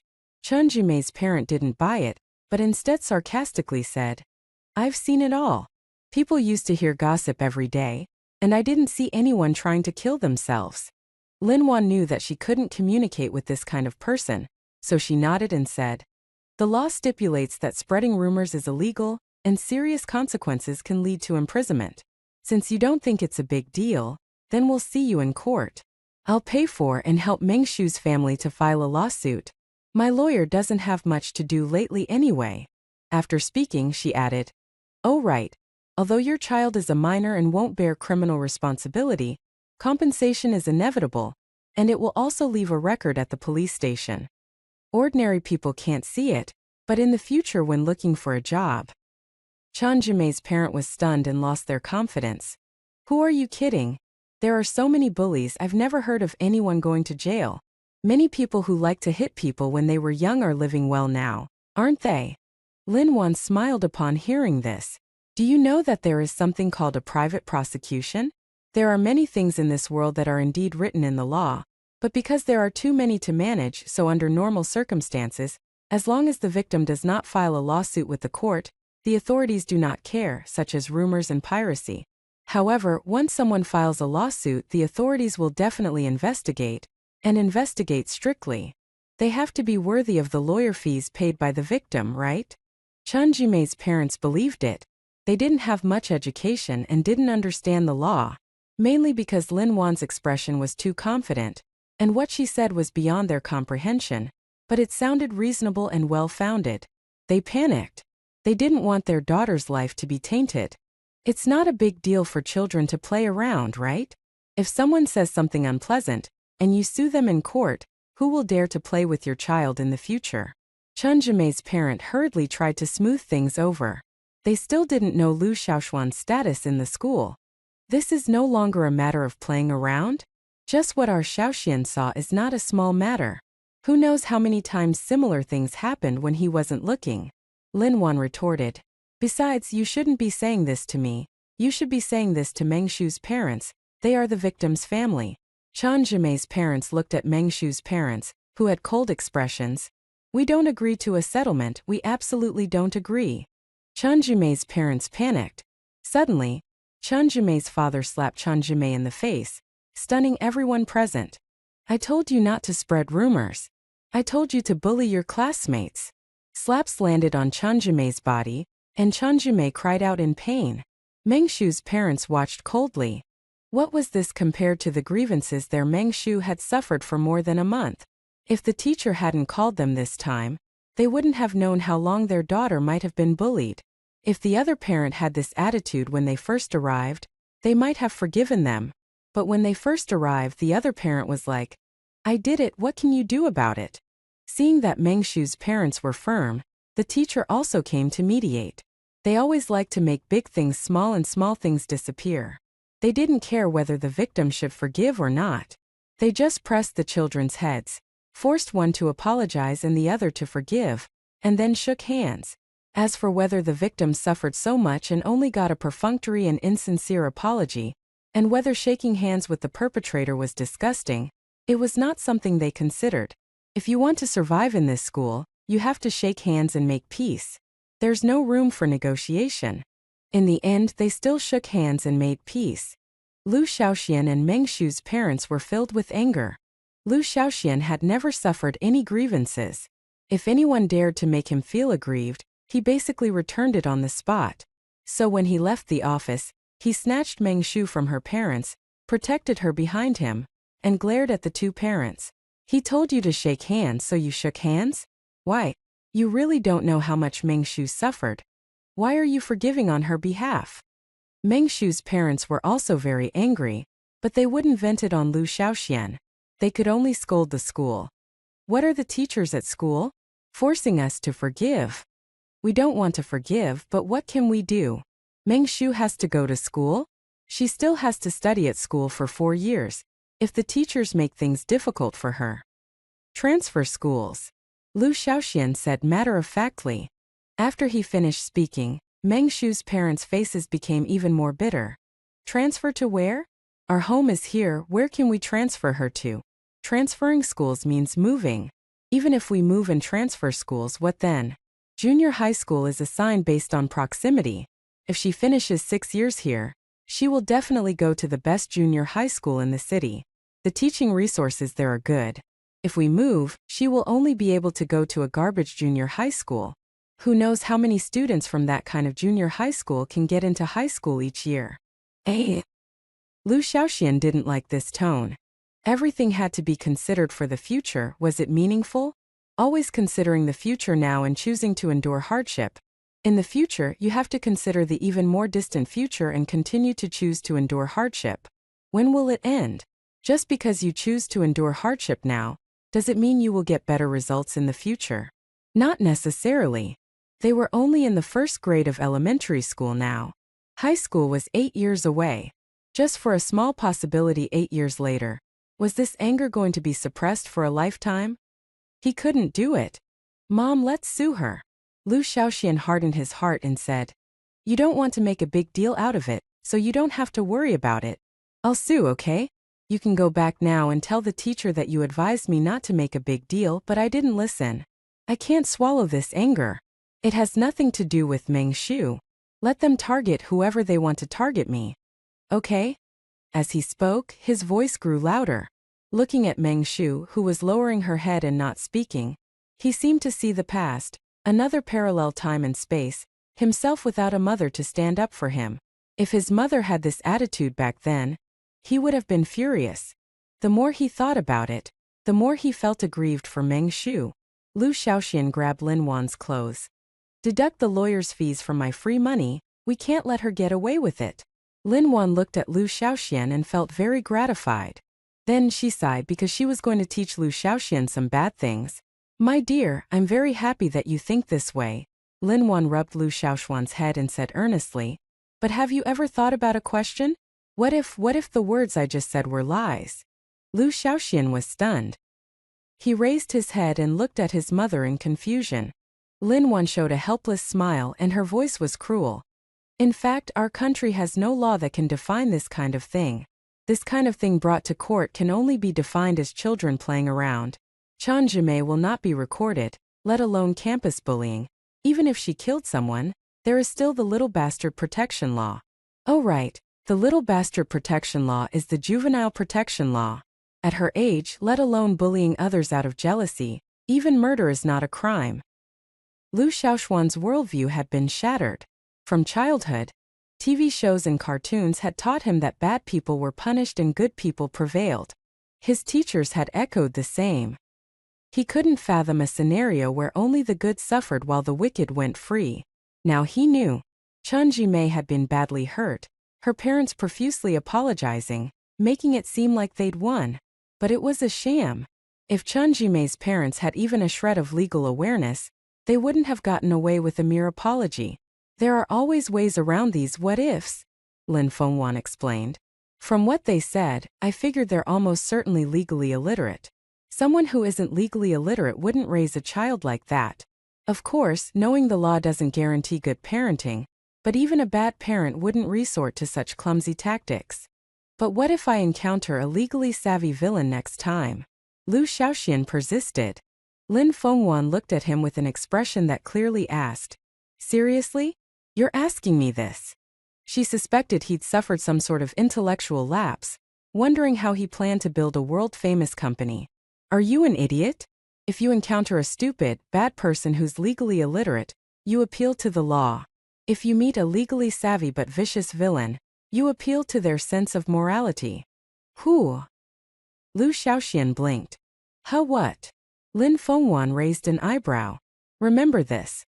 When faced with such a situation, if they appeal to your morality, you can use law and rules.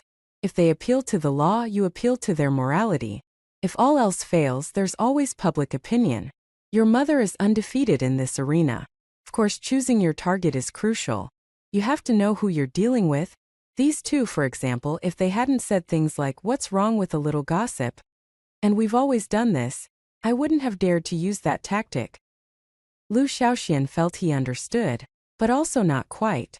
But he had to go back to class and Lin Fengwan was leaving. Half the class had already passed when he returned. Lu Xiaoxian flipped through his textbook. Uninterested. Elementary school was boring. Phonics, characters, basic arithmetic. He'd mastered it all in kindergarten. He didn't practice. Memorization and comprehension came easily. The first grade curriculum was so simple that after a quick skim on the first day, he'd grasped everything, able to recite any passage from the literature book. He pulled out his French dictionary and his P3, put on his headphones, and started reading a downloaded French novel, the kind that would bewilder most people. It wasn't a classic like Crime and Punishment or 100 Years of Solitude, but light-hearted stories. Learning French had its perks. He could read novels openly during class. If the teacher asked, he could claim to be studying or reading a French paper, safe in the knowledge she couldn't understand it. If pressed on the content, he could simply fabricate something from news articles he'd read. Class ended before he was ready to stop reading. Anshu was waiting for him. Lu Xiaoxian saw Anshu waving, and then he spotted Meng Shu alone. Chen Jimei hadn't apologized to her yet. The teacher had scheduled it for break time, but meanwhile, no one was talking to Meng Shu. Anshu, is picking up trash shameful? Lu Xiaoxian asked. Anshu's eyes welled up slightly. He shook his head, smiling. Of course not. Earning money with your own hands is honorable. But, Lu Xiaoxian said, confused. There's a classmate whose family runs a recycling center, and people say she picks trash, that she sleeps in a dump. She doesn't even smell, yet they say she does. No one plays with her, they bully her. They're the ones who are wrong, Anshu said, rubbing his head, his sadness deepening. Adults rank professions based on perceived status, and this affects children. There's nothing shameful about recycling. I've picked up bottles and made 50 cents. Trash can be sold? Lu Xiaoxian was intrigued. Recyclables, and Shu corrected. And it doesn't make much money. He paused, driving Lu Xiaoxian home. He recounted a story he'd never shared with anyone. Before I met Zhang Yu, my mom got sick, and my dad was in an accident, had a leg amputated. In a month, my grandmother's hair turned white. She was over 60 with thick black hair. Then my parents fell ill, and in 6 months it all turned white, and it stays that way. I stayed at my grandmother's. It wasn't far from my house, a 10-minute walk. I was a light sleeper. She went to bed early, but I often heard her get up in the middle of the night and return around for a. She would start cooking for me. And Shu dabbed his eyes. Later, I found out she was collecting bottles. She left around 1 and returned at 4. I didn't know where she went, but she always brought back a pile of bottles. A month's worth of bottles earned her 10 yuan, enough for pork rib stew she'd take to the hospital for my mom. And then? Lu Xiaoxian asked. One night, I heard someone kicking the door. They couldn't break it, so they started smashing windows. I was terrified, grabbed a knife, woke up my grandmother. She told me to be quiet. The door was strong, but they smashed all the back windows. I wanted to call the police, but Grandma stopped me. She said she knew them. And Shu chuckled wryly. Didn't you know there are territories for recycling? My grandmother went out before dawn to avoid those people, but she offended them. They'd lost out on the bottles she collected, and after she replaced the windows, they smashed them again. Lu Xiaoxian was stunned. Someone was fighting over 10 yuan a month, even dividing territories, and his driver's family had almost been attacked. How dare they? Those bottles don't have names on them. Why would they smash her windows? If the door wasn't strong, would they have attacked them? They should have called the police. And Shu laughed, turning into a side street.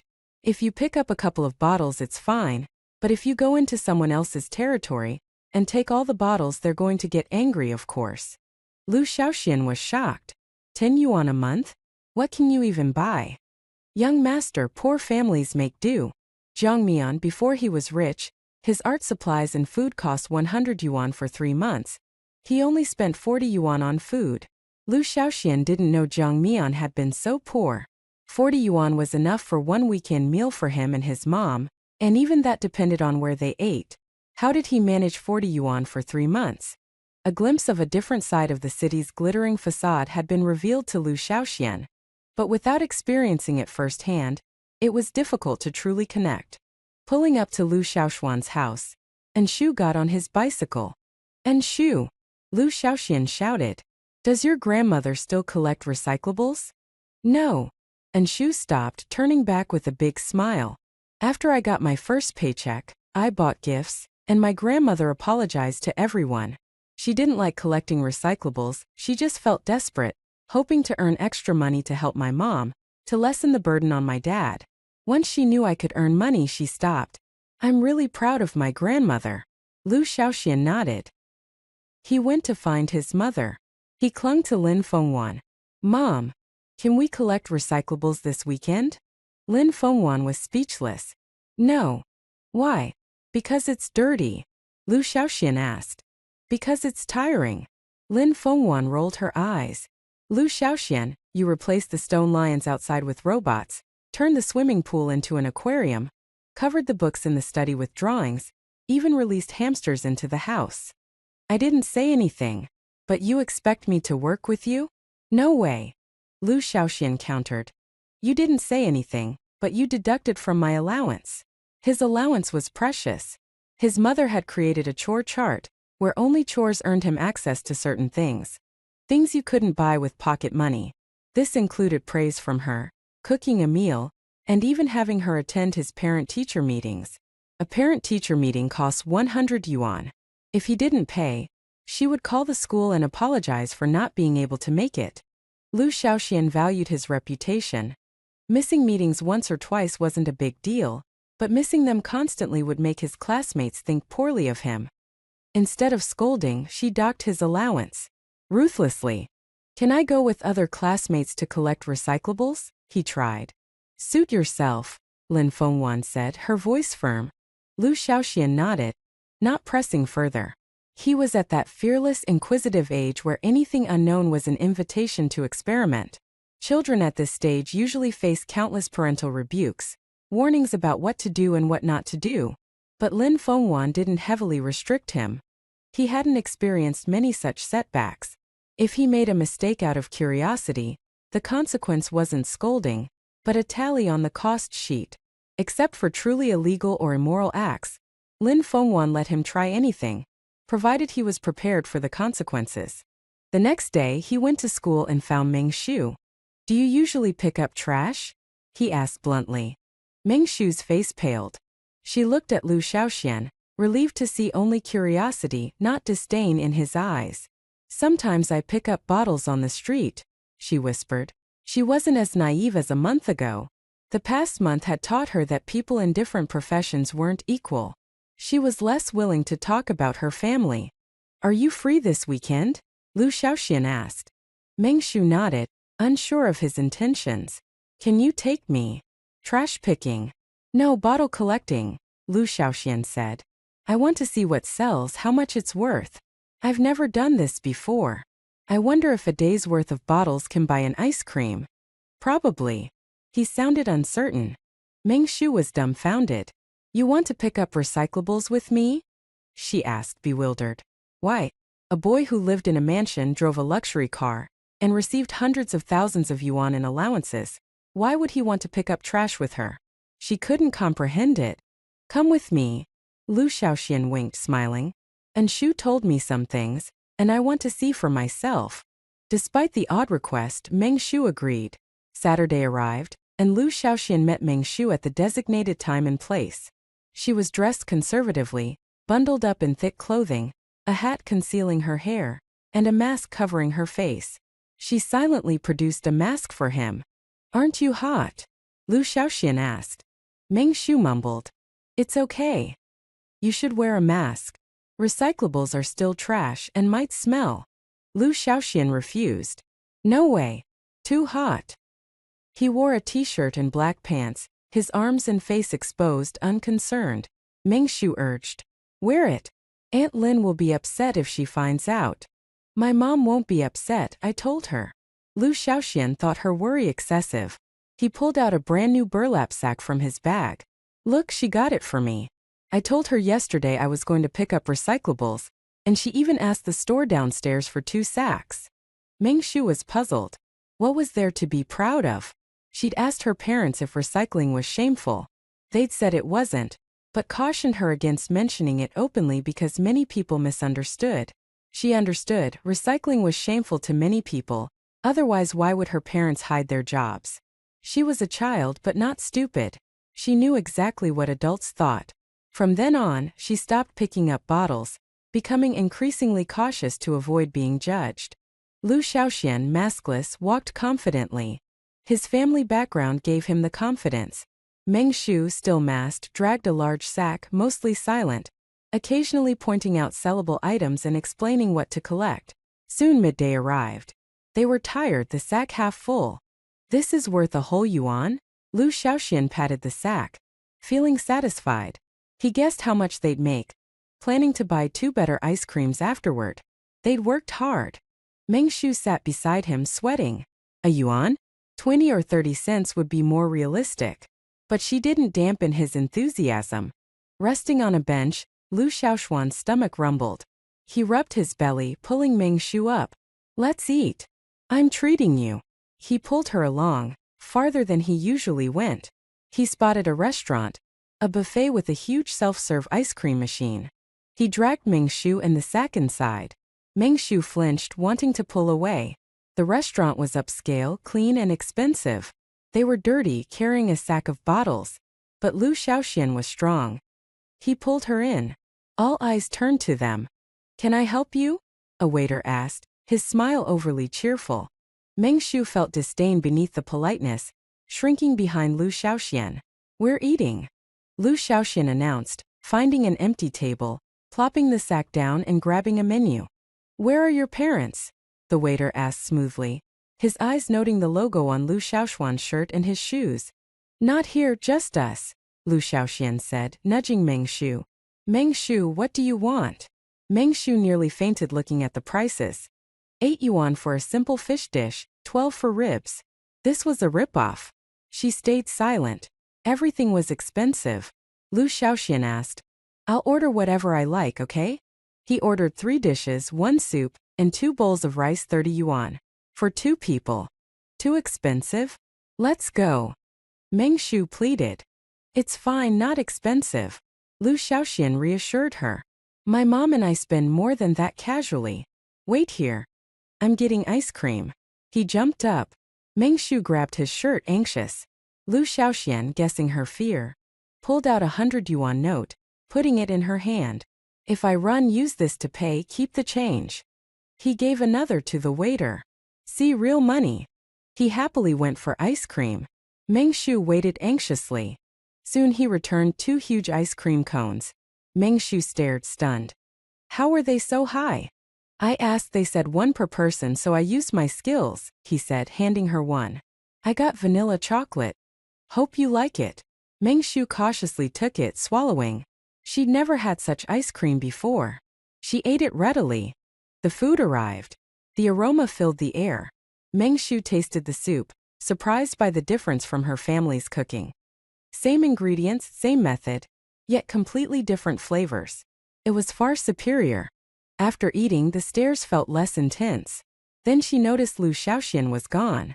She found him at a table of beer drinkers, holding up the sack. She froze, watching from a distance as Lu Shaoxian boldly asked, Can I have your empty bottles? The men laughed. Kid, can you even carry them? Yes. Lu Shaoxian replied confidently. They handed him bottles, filling the sack. It was heavy. He found another table and then another. The sack was full. Lu Shaoxian, exhausted, looked for another sack. A kitchen worker signaled him over. They had more bottles and boxes, usually collected by a service, but they didn't mind giving them away. The worker helped him, joking. Is this a school project? Meng Shu started to answer, but Lu Shaoxian shook his head. Nah, I just want to sell them. The workers got another sack. How are you going to carry all this? They asked amusedly. Lu Shaoxian decided to call his bodyguard.